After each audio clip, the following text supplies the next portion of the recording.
Hey guys, Tim Ferriss here. We have a guest, Jason Khalipa, CrossFit Games champion, and we're going to talk about a few things that perhaps need clarification. And I'm personally interested to know about warm-ups. So how do you typically take your athletes through warm-ups, and maybe even what are some common mistakes that people make in their warm-ups? Yeah, I mean, I would kind of put it twofold. I think number one of the concerns we see with the warm-up is where people don't have any guidance or direction or focus on what they want to do. And so the purpose behind the warm-up is pretty simple. It's get your core body temperature up, take your body through a full range of motion, right? Get you prepared. Let's just say you just got out of the car or you just got out of bed. Kind of take your body through the full range of motion. But most importantly, also start preparing different movement patterns that you'll be incorporating for your workout, right? An example would be today we had a class doing pull-ups or box jumps, for example. Right. So one of the things I want to make sure of when we're doing box jumps in the work of the day is to make sure we're opening up the hamstring, making sure we're opening up the Achilles, opening up areas that are going to be specifically taxed during that workout.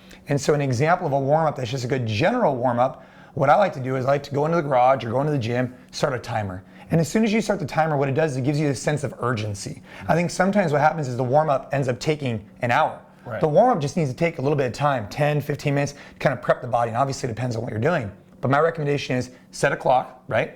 After you set the clock, start focusing on kind of big movers, meaning like a rower, getting that cardio, big movers, running, squatting, right? Full range of motion. Things that really take you through a full range of motion in joints, like thrusters, right? Mm-hmm. All the way down, all the way up, shoulder presses, those type of things. Mm-hmm. And what, say, does a good squat warm-up look like?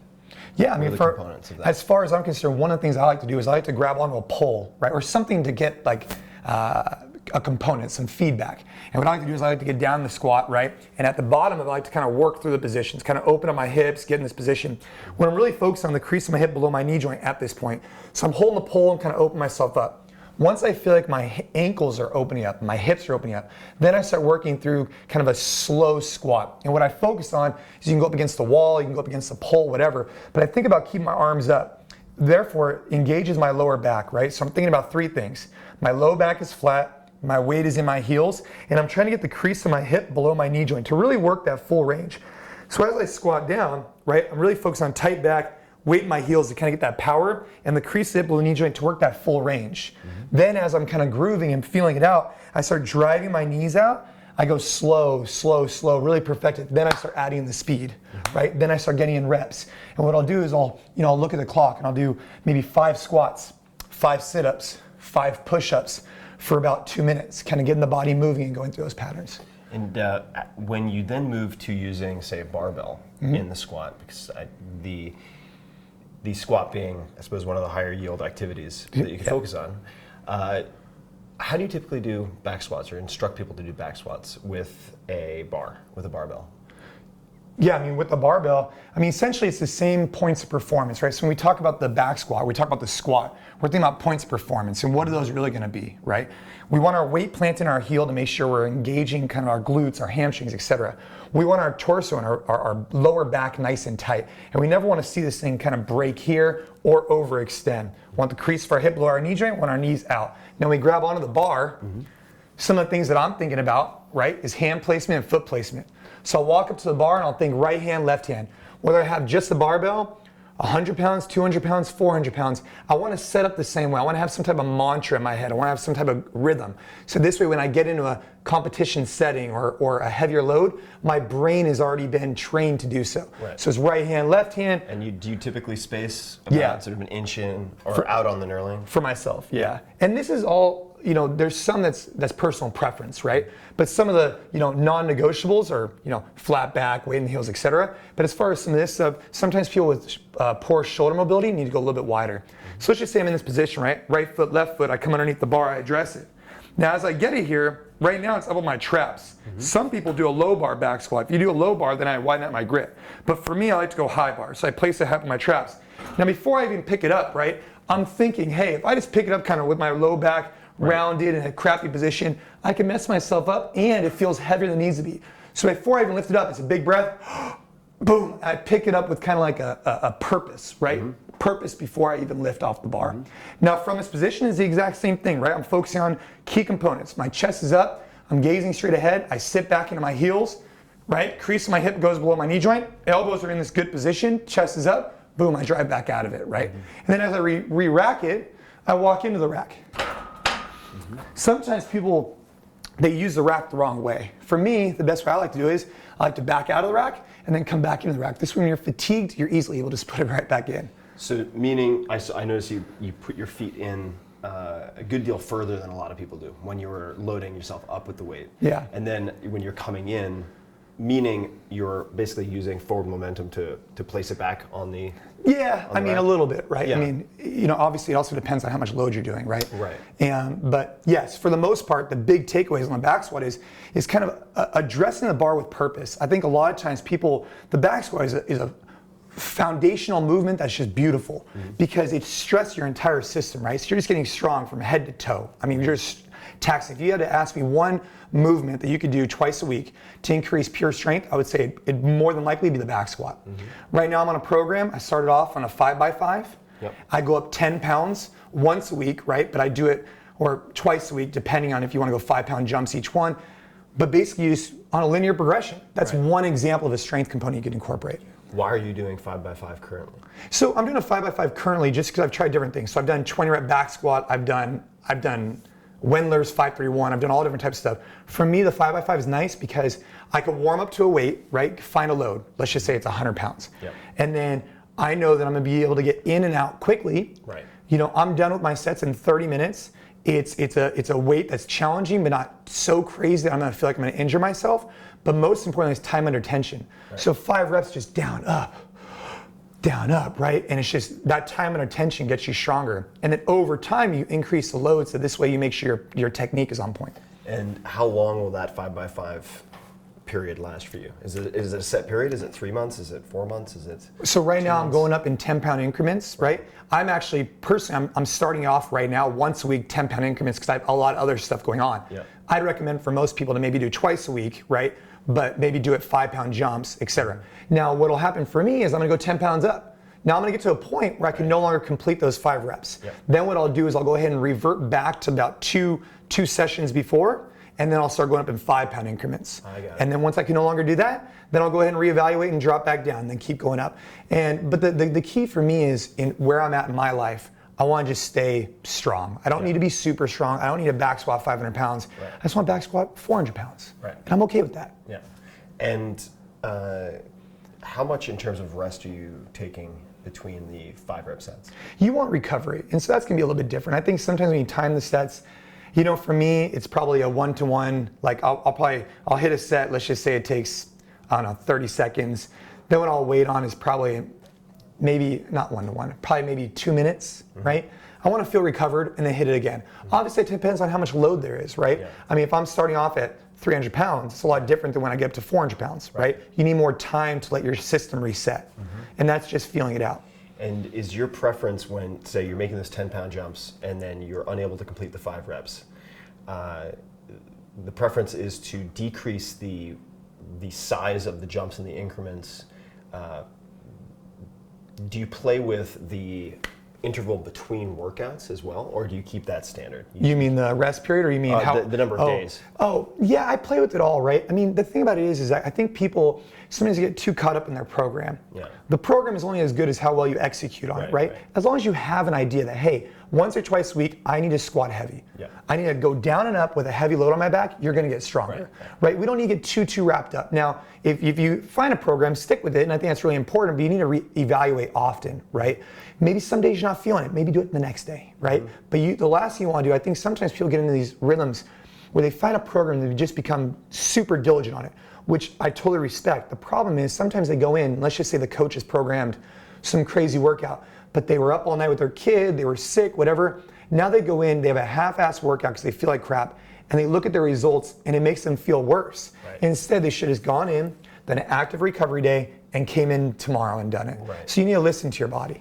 What are some of the biggest mistakes that you see with novice or intermediate athletes or recreational, say CrossFitters or otherwise, when they're trying to pick a program? Yeah, I think picking up, I think the biggest problem we see is that they're trying to jump from program to program, thinking it's going to get them results, when in reality, what gets your results is hard work. And that's the biggest problem that I see fundamentally with a lot of the guys that are coming into the CrossFit space is they'll jump from this program to this program to this program, and they'll do it alone in the garage. Right. Instead of trying to get into the gym, do it with buddies, push each other hard, right? And get in this atmosphere that breeds results. And so the most critical piece is put yourself in a position of success. And the best way I think you could do that is by surrounding yourself with other people that are gonna elevate you. Program aside. Now, do you need an okay program? Sure. But the difference between doing 80%, 82% is almost irrelevant as long as you're going in there and you're attacking it with purpose. And I'm sure there are a lot of people out there, and there are a lot of people out there who think they're working really hard. Right. So to you, what does that mean? Right. That's a really good question. I think that there's a lot of people who think they're working hard, and they are working hard because they're probably working harder than most people in the United States, right? But I think having a coach and a community around you will always take you to another level. Sure. And it's very hard to argue otherwise. Like, I've worked out in my garage for years, but what I find is you either need to have the clock to motivate you or your friends. Right. Meaning, I like to do EMOM, so every minute on the minute. So each minute I give myself a goal and I need to hit it. So now it's almost like my friend is the clock and I'm competing against the clock, right? Like, hey, I want to get 10 back squats in a minute, whatever. But you always need to have something to kind of shoot for. When you're in the gym, you have this atmosphere, this sense of camaraderie that I think pushes you. So I think what it is it's when you're done with the workout, you evaluate. You sit there and you ask yourself this very simple question. Did I do the best I could in that workout? Did I really go hard? Yeah. And if the answer is yes, great. If the answer is no, then fix it the next day. But I think sometimes people wait too long to ask themselves that question, right? For people who are, say, semi-athletic in their 20s or 30s, getting into, say, CrossFit style workouts for the first time, okay? Haven't played any competitive sports in a long time. Right. And you're looking at their first year of training. Are there any particular movements you would remove or warnings that you would make so that they avoid injury? I think the most important thing is we've dealt with a lot of people from former NFL players to this to that, whatever. You have to be coachable and you have to be prepared to be okay with going a little bit lighter. And I think one of the problems, and I've had the same thing happen to me, is that sometimes you need to take a step back to take a step forward. And if you build the house on some strong foundation, you could do a really good job. But I think sometimes in the first year of CrossFit, people have this tendency to want to go up and go up and go up when their movement isn't efficient, but they're getting away with it because they're muscling it. It's like jujitsu, right? Yeah. In jujitsu, it's the exact same thing. Yes, I could try and muscle it, but I can maybe do that with a white belt. Yeah, but as soon as I get to a certain level where someone else is whatever, I'm not going to be able to muscle it anymore. And so if I build the foundation today about technique first, right? Make sure I can do it well once. Make sure my mechanics are on point, right? Then make sure I can consistently do it, right? Can I perform the back squat consistently well with no load, just kind of warming up? Then, all right, let's dose it. Let's hit it hard. And in, say, that first year, I'll give you a hypothetical. So let's say you have a 150 pound, just to make the math kind of easy, 150 pound former athlete, so high school athlete, not college athlete. Right. Okay, still in reasonably good shape, isn't like eating ho-hos and cheeseburgers every meal, every day, and wants to set some goals, right? So I think a lot of people, certainly speaking for myself, are motivated by having a clear objective in Absolutely. mind. And so this guy comes to you and says, what do you suggest as goals sort of at the end of year one? Is it like back squat X times body weight, and then this, and then that, and the other thing? What would some goals, potential goals be? I would probably look at power lifts and conditioning or gymnastics pieces before I looked at Olympic lifts. Got it. That's what I would do. Yeah. The Olympic lifts are highly complex, right? Yeah. They develop many different general physical skills, from neurological components to physical adaptations. I mean, they're phenomenal lifts, but they're like a golf swing. Anybody could swing a golf club, or you could spend your entire life trying to perfect it. Right. The Olympic lifts are the same. Right. So my recommendation would be not to rush that, right? That process takes time. But with things like the power lifts, you can get on a program and increase your back squat tremendously over the span of bench, squat, deadlift. Bench, squat, deadlift. I mean, those are the kings, right? I mean, push, pull, squat. Right. And then in addition to that, obviously you have cardiovascular type things, your mile time, can you do a muscle up, right, is a good example. Can you do pull-ups? Those are easy targets that you can shoot for. We can get on programs to do it. And I like doing every minute on the minute work to accomplish that. So for example, if I wanted to get better at pull-ups, one of the things that I've done in the past is, 5 strict pull-ups, right? Every minute, on the minute for 10 minutes. So you just allocate 10 minutes to come in your garage and do 5 every minute for 10 minutes. Then as you start progressing, that gets easier, maybe start doing chest to bar. Then as that starts getting easier, maybe you increase numbers. And then over time, what you'll end up finding is your pull-up strength will get significantly better. And it's not at the, the technique is still on point, right? Whereas the Olympic lifts, you're so focused on increasing. If your position is incorrect, you'll eventually hit a dead end. And with, say, that 150-pound semi-athletic, former competitive guy, any particular goals in the powerlifts that you would set if he's like, I just need a number, something in mind that I can hold in place as an objective by the end of the year? I mean, double body weight back squat is it's a very achievable goal, but it's a challenging goal, right? Triple body weight deadlift is pretty extreme, right? 2.5 times is pretty good. Obviously, there's exceptions if you're a specialist, right? But and then you talk about like a bench press. I don't know, 1.5 times body weight, right? You start talking about these numbers, right? Sure. But in theory, what you want to think about is, how's my overall fitness looking like? I'm the guy where I've ran a 5:40 mile and I've back squatted the same day, 450. That was my goal. Right. But there's some guys like our buddy Mark Bell who wants to back squat 1,000 pounds but can't run 400 meters. He probably can, but it'll take him a while. Right? You mean at a good time or just period? Yeah, in a good time. But that's why people need to evaluate their goals, right, and see what they're trying to do. For me, it's a blend of all these different things because then they carry over into so many different things. I can go mountain biking, I can go snowboarding, I can go jiu-jitsu. I don't need to worry about it, right? But if I was only lifting or only doing cardio, I wouldn't have those carryovers. And you mentioned gymnastic, so powerlifting components and gymnastic components before, say, Olympic lifts. Yeah, you can do them all simultaneously. No, totally. But I'm wondering, within the gymnastic components, which do you think are foundational or have the most carryover to many other things? Yeah, I mean, that's a great question. I think in the gymnastics realm. And so I think a good program combines, powerlifting, gymnastics, obviously your traditional cardiovascular types, and then the Olympic lifts are beautiful because they just put it all together. Now, gymnastics in particular, I think the push-up is a staple, right? You should be able to do a push-up in a good position, right? Where you're in a good elbowed position where it's very practical, right? I'm pressing this way, I'm pressing this way, I'm pressing this way in a dip, right? Can we see what a good push-up looks like versus? Yeah, I mean, in theory, right, a lot of people, when they do their push-up, they love to kind of push out their elbows, right? Now that position, right, puts some strain on the shoulder, and what it also does is it's not functional, right? Imagine if you're carving out a gash, you wouldn't push it like this, right?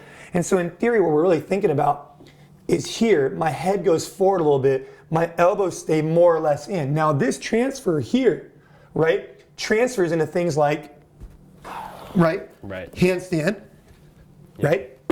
It transfers into a dip, transfers into all these different things. So that's the position we're looking for. Now, how do you develop that? Obviously, you can do it on your knees.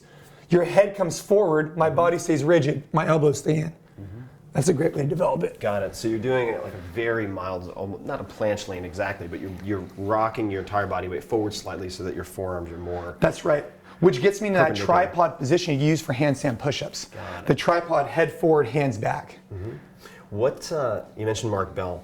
What are some of the things that you've learned by hanging out with Mark Bell and other top-tier powerlifters? What are some of the things that you've sort of incorporated for yourself or learned? I mean, those guys, Mark Bell, the Louis Simmons of the world. I mean, these guys just, I remember about 8 years ago, I'm a young guy. I walk into Louis Simmons' gym and there's 5 guys back squatting, 800 pounds.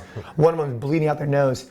And what I learned from that experience, right, is that Westside? I was at Westside Barbell. It's just the dedication to the craft, right? And that's inspiring. No matter what you do, it's the dedication to the craft, right? If you're a barista, be really good at it. So what Mark's really good at is he's really good at his craft.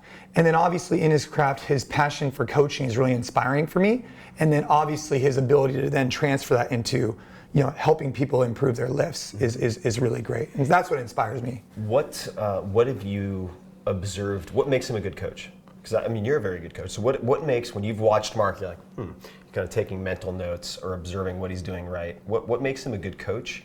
And then the second part, which you can answer first if you want, is as it relates to the power lifts, are there any particular technical modifications or programming thoughts, anything that you've borrowed or tested from some of those guys? I mean, I would say what makes him a good coach is that he comes off authentic, right? He practices what he preaches, which I think is very important. And he comes off like he really cares legitimately about getting that person's movement better. But most importantly is that he's also open-minded enough to recognize that there's different systems, different body types, different whatever, and he's not judging people. He's just saying, hey, give us a shot. It might not be for everybody, but give us a shot, right? And I think that's what's really inspiring, because you have some of these people who are at the top of their game and they say, like, no, we have to do it this way. It's like, well, what if my femur is too long or whatever, you know? Right. And I think that's what's really cool about Mark is that he kind of, takes whatever he can from each person and incorporates it. And I think in regards to technique, you see people set up from the deadlift from the top, set up the deadlift from the bottom, do different types of things. And when you say set up, what do you mean by that? Really just brace the position, right? Shoulder back position, brace belly, everything's engaged. You're at peak tension, right? Some people, connect here, reach down, grab, and just go, right? Some people. For me, right, I like to step in the deadlift a little bit different. I like to go down to the deadlift, kind of have a rounded back, have a rounded position. Then right before I'm ready to go, right, in this position, I set everything. Boom, I set the back, I set the shoulders, I pull the bar in, I'm tight in the lats, and I lift. That's what I like to do. And so really looking at Mark and different types of people as you pick up on these techniques, but most importantly, it's just a foundation of movement. It's under load, never move your spine. That's the critical piece. Whether you're pressing overhead, you're doing a deadlift, or you're squatting. Once you connect head to hip, just stay there. Got it. So that orientation should not change. That's right. Whatever orientation that is, right? So let's just say you're here and maybe your back has a slight, maybe your thoracic's a little rounded from sitting at the computer too long or whatever, right? Hold that position. Obviously, it's not favorable. Try and work for a better position. But whatever you do, just hold it there. Because as soon as you start moving that spine under load, all of a sudden the load finds that tension position. You start, putting yourself more at risk of injury. Start bending the paperclip in ways you shouldn't bend the paperclip. That's right. What are some keys to, let's say you have a deadlifter right, who is pulling, 315 in sort of a, not a super wide sumo stance, but sort of a, it's like Ed Cohn moderate wide stance. And he's pulling 315, but he's hit that point where it's like, I can't make more than 5 reps with 315. What points would you look to tweak or experiment with to help that person if you believe that they could get to, say, 400 or beyond? I mean, whether we're talking... And I guess, sorry, it might not be a great question, but I would say also just generally speaking, like what are the keys to the deadlift? And when you have somebody starting with the deadlift, do you start them conventional, sumo, hex bar? If it depends, how do you determine that? I'd just love to hear. I'm fascinated by the deadlift. So for us, any thoughts on the deadlift? For us at our gym, right, NC Fit, we always start conventional. And the reason why we like conventional is because of the carryover into the clean and the snatch. Mm-hmm. So is there anything wrong with the sumo deadlift? Absolutely not, right? Plenty of lifters lift that way. But for us, we like the conventional stance because it carries over into the clean, it carries over into the snatch, right? That's why we like it. Now, what I would say to this gentleman that's stuck at 315 is, yes, I look at his position. So one of the things I look at, right, is when he's in this position, is he in this position or is he creating that peak tension of the hamstring by really engaging it by pulling his knees back? Mm-hmm. And as he stands, is he really pulling his knees back or is he kind of going up and around, right? I'd look for those type of things, right? Mm-hmm. Is he getting the most out of his hamstrings that he can? Mm-hmm. And then the next thing I would do is start looking at, different types of components to start building up those strength, whether it be deficit deadlifts, right, at lighter loads, whether it be banded deadlifts, whether it be chains. Let's explain. So deficit deadlift would be when you elevate your feet so that you're going lower than usual. Correct. And that's a really valuable tool specifically for the Olympic lifts as well. So one of the things that's very challenging about the Olympic lifts, the most important thing about the Olympic lifts is holding positions. Right. So when you're off the floor and you're Olympic lifting, right, when you're here, as I drive up, my only goal until I get to here is to maintain the ratio from my head to hip and this whole contact point. Now the problem is as the weight gets heavier, right, this wants to pull you forward, this wants to round your back, this wants to kind of make you do one of these, and so you have to resist that change. One of the ways you can incorporate that, assuming you could hold good spine position with your hamstrings flexibility, is to stand on top of a plate and now you go from a little bit lower, right? But that's a good training drill for the deadlift is from a deficit position if you have the flexibility in the position to do so. So you mentioned a few things that I want to touch on because I think they're super important. So we were talking about the push-up a little earlier, and you observed rather than flaring your elbows out, which has very little transfer to other movements. You want to mimic a position that you will then be able to use in other types of movements and sports. So for the deadlift, it seems like you're assessing it very similarly, where you're asking what is the deadlift position that will give us the greatest degree of transfer for other movements that we find valuable. What are some other mistakes that people make with exercises, such as flaring the elbows out in the push-up? Are there other common mistakes where you look at it and you're like, A, not a very stable position, but B, it's not going to help you in the other 12 things we want to get good at? I would say the biggest one to answer your question is range of motion. That's the biggest one. When we talk about range of motion, whether it be, and here's an important thing to kind of kick to, people who are listening to this, is that I would look at movements that move a large load a long distance quickly, that carry a barbell, an object a long distance. I would look at these high moving movers, for example, like wrist curls or calf raises or shoulder shrugs. They don't produce much power because you're not moving that much weight that long a distance. So if you think about, like, for example, can you produce more power in a squat, right? All the way down, all the way up with the load on you, right? You're moving your body so far. Or could you produce more power at the calf raise, right? So I'd first recommend, hey, let's look at doing these type of movements like a thruster, right? Or a burpee versus a bicep curl, right? And the application that's associated with it. Secondly, let's look at your range of motion. So if you're going to say you're going to do a squat, right? Let's not go to here. Let's try and take the crease of the hip of the knee joint the way our knee was designed as a hinge. So when I sit on a low toilet, I can get back up again without having to use my hands, right? Yeah, hard to do. I'm sure. Well, you've spent some time in Asia. I've spent some time in Asia. Like, everybody's really comfortable down in this kind of position, which That's right. In Japan they call unkozuare, which is the shit squat. But you don't have dip bars to help you get out of that position. No. So I saw a woman. I was on an airplane yesterday, and she had a really tough time getting in the chair. And I helped her out of the chair, right, of course. But my thing is, a program that we do should help us outside the gym, right? Whatever I do in here should most benefit me for outside the gym, so that this way I can live the quality of life that I'm looking for forever. And there's certain movements that just don't carry over very well, right? And there's certain ones that carry over really well, like the deadlift, the squat, and the press. Would you mind, we talked a little bit about the back squat, would you mind showing us what a proper front squat looks like? And maybe if you wouldn't mind facing out this way, I know it's a little unnatural, but I'd be very curious to see what a proper front squat looks like. So there's several. And how do you think about when you introduce that? Yes, there's several different types of squats, right? You have the overhead squat, the front squat, the back squat, and then just basically there's other types too, right? High bar, low bar, this, that. But the point is that each one loads the system a little bit differently. So take an overhead squat, you're putting that load way over your head. So now what happens is this object is now so far away from your center of mass that it puts more momentum, more force onto your midline to control it. Like a wrench. If you had a small wrench, right, it doesn't create that much torque. Yeah. If you have a long wrench, it creates a lot of torque. So the overhead squat is kind of like the king for that. But in regards to the front squat, one of the benefits of the front squat, and one of the reasons why I love it, is for, again, the carryover. Why? Because we receive a clean here. We do thrusters here. There's a lot more carryover in this position. So one of the things that I do if I'm front squatting, right, is I focus on... Just be aware of that. You might want to... The mic might go down for the count. We'll see. We go 3 small fingers, right? What I'm looking for, right, is barely to keep my fingers on this bar. Because eventually, if I'm death gripping it, which is fine, I can't get the bar as high up in my throat. So what I'm looking for, right? So you're just putting the pads of your finger on it. Yeah, so I'll warm it up, right? I'll make sure my lats are warmed up in here. And this is really what's tight. So a lot of people complain about wrist pain when they do front squats. The reason why they complain about that is they can't get their elbow up. So if you think about it, the wrist flexion is not any further than if you just did a push-up on the floor.